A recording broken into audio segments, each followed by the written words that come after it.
কাউকে গালাগাল দেওয়ার জন্য আমরা বামপন্থীরা লড়াই করছি না। আমরা বামপন্থীরা লড়াই করছি সামনের দিকে কতগুলো লক্ষ্যকে রেখে। কলতান আমাদের এখান থেকে প্রার্থী, দেখবেন মিডিয়াতে বিভিন্ন জায়গাতে এখন বলা হচ্ছে যে বামপন্থীরা শূন্যর গেরো কাটাতে পারবে কিনা, এই কিছু কেন্দ্র বামপন্থীরা জিততে পারবে কিনা। তার মধ্যে অবশ্যই একটা কেন্দ্র পানিহাটি কেন্দ্র, যেটাকে নিয়ে মিডিয়াও জানে যে এখানে একতরফা লড়াই হবে না, বামপন্থীরা এখানে লড়াই করছে, জেতার জন্য লড়াই করছে। কিন্তু আমরা পরিষ্কার এখানে বলছি, আমাদের লক্ষ্য এমন সংখ্যক বামপন্থী বিধায়ক, এমন সংখ্যক বামফ্রন্টের বিধায়ককে যেন আমরা বিধানসভায় পাঠাতে পারি, যাতে সামনের 5 বছর বামপন্থীদেরকে বাদ দিয়ে পশ্চিমবাংলার রাজনীতি চলতে না পারে। আর এই সংখ্যক বিধায়ককে যদি আমাদেরকে পশ্চিমবাংলার বিধানসভায় পাঠাতে হয়, তাহলে তার মধ্যে একজন বিধায়ক হতেই হবে কলতান দাশগুপ্ত, এই পানিহাটির মাটি থেকে। আপনাদের কাছে আমাদের এই আবেদন থাকলো, কলতান যদি বিধানসভায় যায়, কতগুলো কাজ আমরা বিধানসভার ভেতর দাঁড়িয়ে করতে চাই। যদি আমরা সরকার তৈরি করি, বা যদি আমাদেরকে সরকারকে বাইরে থেকে কোনো সমর্থন করতে হয়, কি সংখ্যা দাঁড়াবে আমরা জানি না, আমরা এখানে দাঁড়িয়ে কোনো ভবিষ্যৎবাণী করছি না। বা যদি বিরোধী আসনে আমাদেরকে বসতে হয়, কতগুলো কথা আমরা বিধানসভার ভেতরে গিয়ে বলতে চাই, কতগুলো কাজ আমরা হাতে কলমে করতে চাই। কলতান যে কথাগুলো বলার জন্য বিধানসভায় যাবে, যদি আপনারা আশীর্বাদ করে ওকে বিধানসভায় পাঠান, ওর প্রথম কথা হবে বিধানসভার ভেতর গিয়ে গোটা পশ্চিমবাংলার যত কন্ট্রাকচুয়াল চাকরি আছে, সরকারি, আধা সরকারি, মিউনিসিপ্যালিটি, পঞ্চায়েতে যত কন্ট্রাকচুয়াল চাকরি আছে, সমস্ত কন্ট্রাকচুয়াল চাকরিকে 1 বছরের মধ্যে পার্মানেন্ট করা। পশ্চিমবাংলার যত প্রকল্প শ্রমিক আছেন, স্কুলে প্যারা টিচারের কাজ করছেন, পুলিশে সিভিক ভলান্টিয়ারের কাজ করছেন, আমাদের যে ভাই বোনেরা, অনেকে শিক্ষাবন্ধুর কাজ করছেন, অনেকে আরো বিভিন্ন আশা অঙ্গনবাড়ির কাজ করছেন, মিড ডে মিলের কাজ করছেন, আমাদের যে বোনেরা, যে মায়েরা, প্রত্যেকের অন্ততপক্ষে মাসে 22,000 টাকা মাইনে বামপন্থীরা চালু করবে। যে কাজ আমরা কেরালায় করেছি, সেই কাজ আমরা পশ্চিমবাংলায় করতে চাই। আমাদের প্রথম লড়াই। আমাদের দ্বিতীয় কথা, দেখুন, তৃণমূলের চুরি নিয়ে ঘন্টার পর ঘন্টা বলে যাওয়া যায়। আমি আগেই বললাম, এখানকার এমএলএ ওর ভাইয়ের বউকে, ওর নাকি ভাইয়ের ছেলের বউকে, না কাকে একটা, নিজের বৌমাকে, চুরি ছেলের বউকে, ভাইয়ের ছেলের বউকে, ভাইপোর বৌমা, ভাইপোর বউকে। আর যদি ভাইপো কথাটা মুখ থেকে না চট করে বেরোয় না, পশ্চিমবাংলায় না আগে এগুলো খুব আদরের সম্বোধন ছিল, পিসি ভাইপো। এখন পশ্চিমবাংলায় পিসি ভাইপো কথাগুলো শুনলে মনে হয় গালাগাল দিচ্ছি কাউকে। যাক, ওই ওর ভাইপোর বউকে চুরি, আবার ছেলের বউ হয়ে গেল, যাই হোক, ছেলের বউকে, ছেলের বউ না ভাইপোর বউ, কারণ একটা বউকে বাড়িতে চুরির চাকরিতে ঢুকিয়েছিল, ভেবেছিল সারা জীবন সে পায়ের ওপর পা তুলে চুরির চাকরির মাইনে পাবে।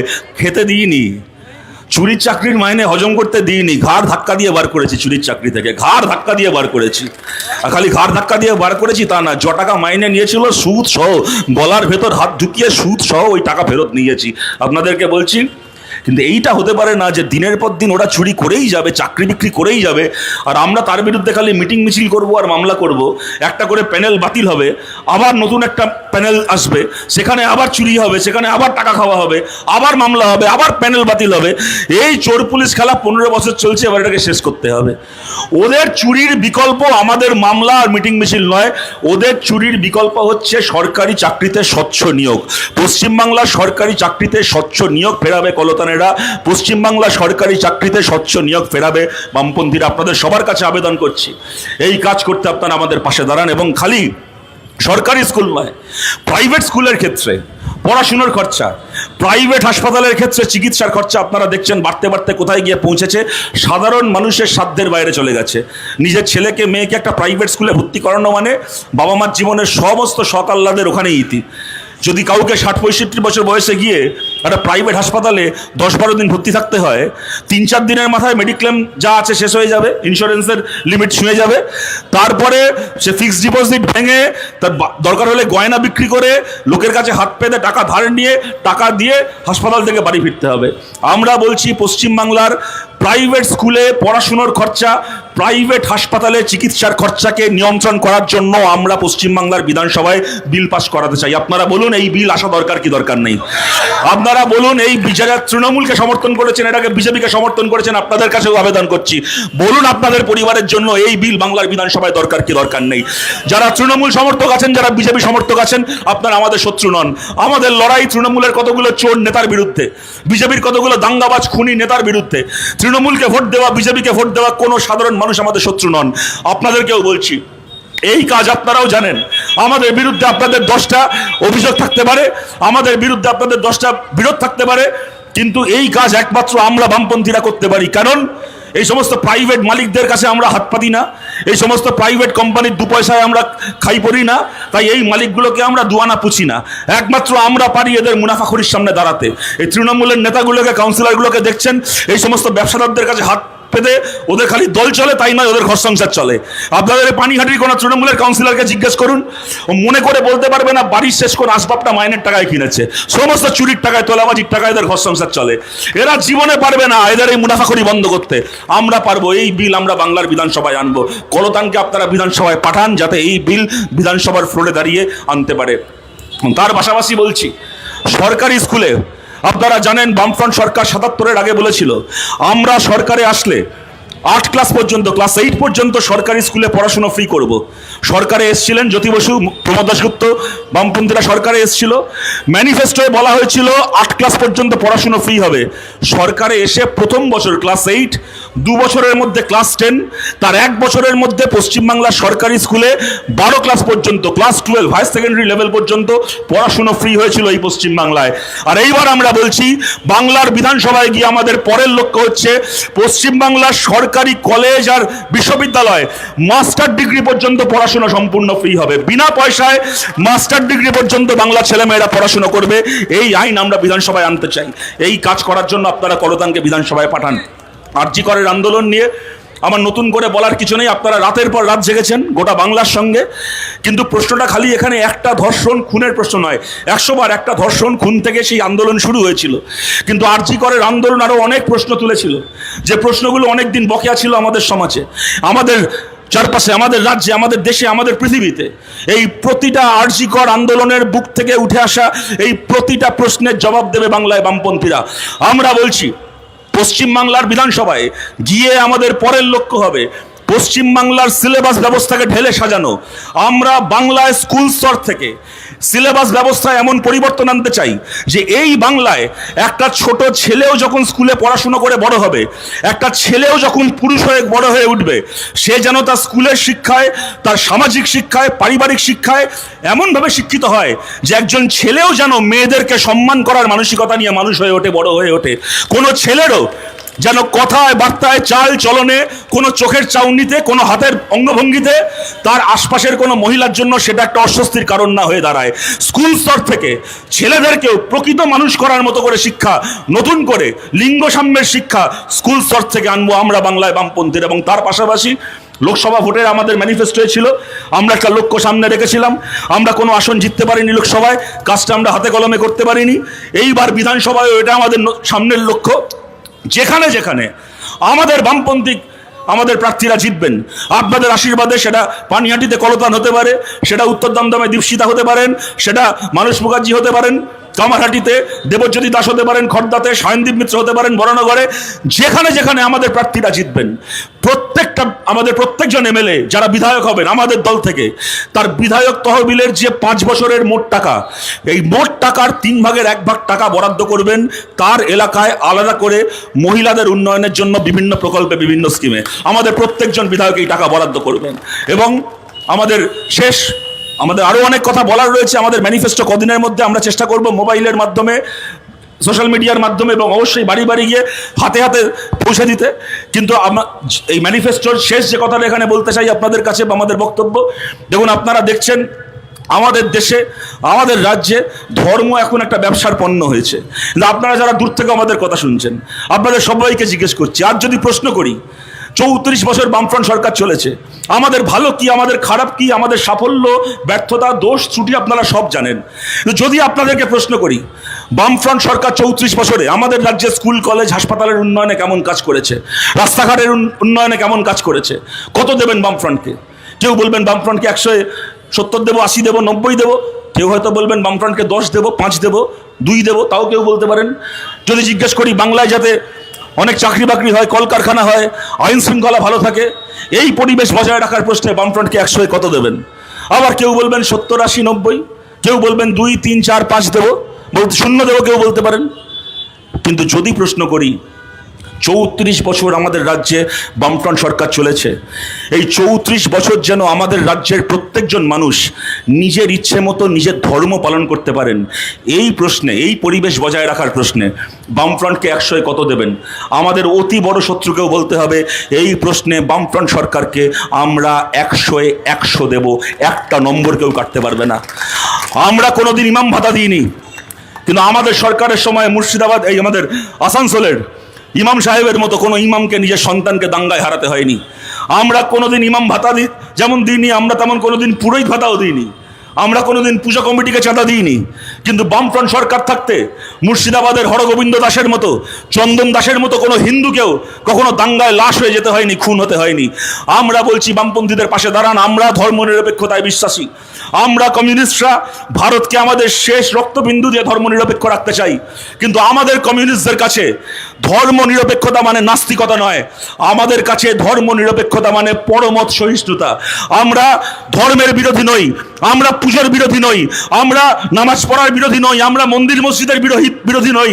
খালি আমাদের বক্তব্য, মানুষ নিজের ইচ্ছে মতো নিজের ধর্ম পালন করবেন, কেউ জোর করে অন্যের ধর্মকে অপমান করতে যাবেন না, আক্রমণ করতে যাবেন না। এইটুকু কাজ আমরা করেছিলাম বাংলায়। তার জন্য জ্যোতি বসুকে কোনোদিন, বুদ্ধদেব ভট্টাচার্যকে কোনোদিন সকালবেলা ঘুম থেকে উঠে কালীঘাটে পুজো দিয়ে, দুপুরবেলা রেড রোডে গিয়ে মাথায় কাপড় জড়িয়ে নামাজ পড়ে, বিকেলবেলা গঙ্গার ঘাটে গিয়ে ছট পুজোর কলা ভাসিয়ে নাকামি মারতে হয়নি। ধর্ম জায়গায় ছিল, সরকার স্কুল কলেজ হাসপাতাল গড়েছে, বাংলায় শান্তি ছিল, বাংলায় দাঙ্গা ছিল না। আপনাদের সবার কাছে আবেদন করছি, আপনার ধর্মকে এরা বাজারে বিক্রি করার পণ্য বানিয়েছে। এদের হাত থেকে নিজের ধর্মকে রক্ষা করার জন্য বামপন্থীদের পাশে দাঁড়ান, নিজের ধর্মকে রক্ষা করার জন্য কাস্তে হাতুড়ি তারা চিহ্নে পানিহাটিতে আপনারা ভোট দিন। আর দেখুন, আমার কথাকে আমি শেষ করছি, যদি এ কথা বলতে না হতো ভালো হতো, এই প্রসঙ্গে বলতে না হতো, কিন্তু এটা বাস্তবতা, কিছু করার নেই। এই পরিস্থিতি আমরা তৈরি করিনি। এখানে বিজেপির যিনি প্রার্থী আছেন রত্না দেবনাথ, আমরা সবাই জানি তিনি তার সন্তানকে কিভাবে হারিয়েছেন।